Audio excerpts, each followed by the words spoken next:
ప్రధానమంత్రి నరేంద్ర మోదీ గారు హైదరాబాద్ వస్తున్నారు.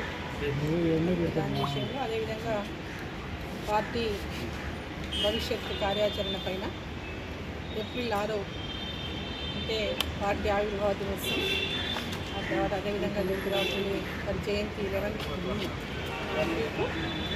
14th అంబేద్కర్ గారి జయంతి, వీటిపైన కార్యక్రమాలు, అదేవిధంగా భవిష్యత్తు పార్టీ కార్యాచరణ పైన సంపద జరిగింది సునీల్ బన్సల్ గారితో, అదేవిధంగా శివప్రకాష్ గారితో. తెలంగాణ రాష్ట్రంలో ఈరోజు జరుగుతున్నటువంటి అనేక అంశాలు టీఎస్పీఎస్సీ పత్రాల యొక్క లీకేజీ వ్యవహారంలో మరి రాష్ట్ర ప్రభుత్వం యొక్క తీరు, ఖచ్చితంగా ప్రశ్నాపత్రాల లీక్ వెనకాల అధికార పార్టీ హస్తం ఉన్నది.